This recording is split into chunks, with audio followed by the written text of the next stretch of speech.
Yanga kashacheza michezo minne. Anaenda kucheza mchezo wa tano. Katika michezo minne aliocheza Yanga na mchezo ambao atakwenda kucheza wa tano, huu wa tano ni mgumu kuliko hii minne aliocheza. Ndio. Huu wa tano ni mgumu kuliko hii minne aliocheza. Chagamba, hilo linajulikana. Mchezo mgumu kwa Yanga, mchezo mgumu kwa FAR Rabat. Yaani FAR Rabat ana mchezo mgumu kuliko hiyo aliocheza nyuma. Umeona? Na Yanga na mchezo mgumu kuliko aliocheza. Sababu ndo hatima ina. FAR Rabat anahitaji goli mbili afuzu hapa moja. Tena 2-2. Afuzu moja kwa moja. Maana yake au zaidi.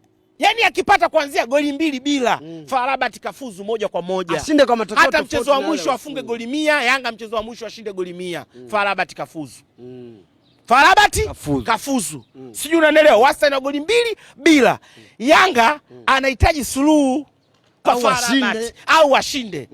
Maana yake mchezo unaokuja anacheza nyumbani, bado ana nafasi ya kupata matokeo yaliokuwa mazuri. Na tunaona Yanga anavyokuwa nyumbani. Umeona anacheza na Giant, anakuonesha kabisa kama huyu yupo tayari. Umeona sasa akicheza na timu ambayo yenye level ya kati, hata kama imemzidi baadhi ya mahitaji, Yanga anakupa kitu kikubwa anapokuwa pale Amani. Umeona, kwa hiyo tunaamini Yanga bado anao nafasi kubwa. Umeona, na vile vile tunaamini Yanga bado ana nafasi ndogo. Hivyo vitu viwili vyote tunafanyaje?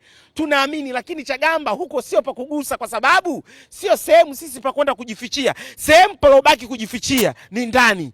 Yanga hajakasirika tumwezi, Yanga kikasirika tutamweza. Mbona tunaomba hatari ambayo Chagamba sio sahihi kutufikia wakati huu, kwa sababu Yanga akitoka kule Chagamba ashatolewa. Kashatolewa.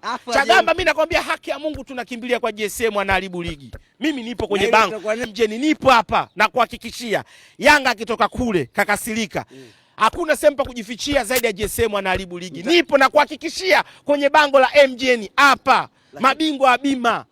Tanzania mzima na East Africa hapa na kuhakikishia Chagamba. Yule mwamba hajakasirika. Katoka kule vigelegele. Mimi nakwambia Chagamba, yaani hakuna sehemu pa kwenda kujifichia Yanga. Mona na GSM yao yake wanaharibu ligi. Lakini Miraji ile kundi la kwenu kama angekuepo Yanga zaidi. Mechi yani walishamaliza. Mimi kwanza nilikwambiaje? Tunajadili ya wenzetu. Yetu tutayaweza. Wewe mara moja utujui. Jamani, Yanga iko na Waarabu watatu. Waarabu watatu sio wamefanya kikao. Mzee wangu Masatu. Wanamteta mzee Masatu amwana.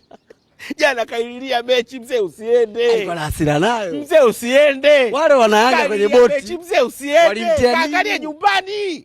Wanayanga walimtia. Utapaona mbali Kongoe. Siji kama alifika. Ananipigia simu kafika. Mara moja uliniambia, nikakwambia bado matukio mawili. Ndio. Bado haya. Moja kwenye utawala, kwa moja kwenye ligi NBC. Chagamba, tusiende kujifichia kwenye matokeo ya Yanga.